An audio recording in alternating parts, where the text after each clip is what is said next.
യുദ്ധക്കെടുതി അനുഭവിക്കുന്ന ഉക്രൈനിൽ സമാധാനമുണ്ടാകാൻ വേണ്ടി നടത്തുന്ന നൊവേനയിൽ പങ്കെടുക്കാൻ എല്ലാ കത്തോലിക്കരോടും ആഹ്വാനം ചെയ്ത നൈറ്റ്സ് ഓഫ് കൊളംബസ്.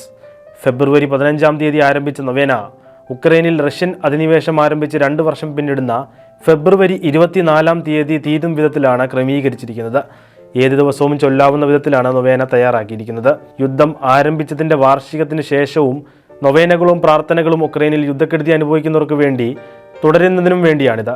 യുദ്ധത്തിൻ്റെ പീഡനങ്ങൾക്ക് മധ്യത്തിലും ദൈവവിശ്വാസം കാത്തുസൂക്ഷിക്കുന്ന ഉക്രൈൻ ജനതയോടൊപ്പം പ്രാർത്ഥനയിൽ പങ്കുചേരുകയാണ് ഈ നൊവേനയിലൂടെ. ലോകത്താകമാനമുള്ള എല്ലാ നല്ല മനുഷ്യരെയും, പ്രത്യേകിച്ച് കത്തോലിക്കരെയും ഉക്രൈൻ ജനത അനുഭവിക്കുന്ന ദുരവസ്ഥയെക്കുറിച്ച് ഈ നൊവേനയിലൂടെ ഓർമ്മിപ്പിക്കാനാണ് ഞങ്ങൾ ശ്രമിക്കുന്നതെന്ന് സിമോൺ സിസെക് പറയുന്നു. നൈറ്റ്സ് ഓഫ് കൊളംബസിൻ്റെ ഇൻ്റർനാഷണൽ ഡെവലപ്മെൻറ്റ് ഇൻ യൂറോപ്പിൻ്റെ ഡയറക്ടറും ഉക്രൈനിലെ മനുഷ്യാവകാശ പ്രവർത്തനങ്ങളുടെ കോർഡിനേറ്ററുമാണ് Simon Sisek. Knights of Columbus ഇതുവരെ 1.6 മില്യൺ ജനങ്ങൾക്ക് സഹായം എത്തിച്ചു കഴിഞ്ഞു. ഉക്രൈനിലും പോളണ്ടിലുമായി അഭയാർത്ഥികളെയും യുദ്ധക്കെടുതി അനുഭവിക്കുന്നവർക്കുമായി 3.5 മില്യൺ കിലോഗ്രാം ഭക്ഷണ സാധനങ്ങൾ 15,000-ഓളം വരുന്ന നൈറ്റ്സ് ഓഫ് കൊളംബസ് അംഗങ്ങൾ വിതരണം ചെയ്തിട്ടുണ്ട്.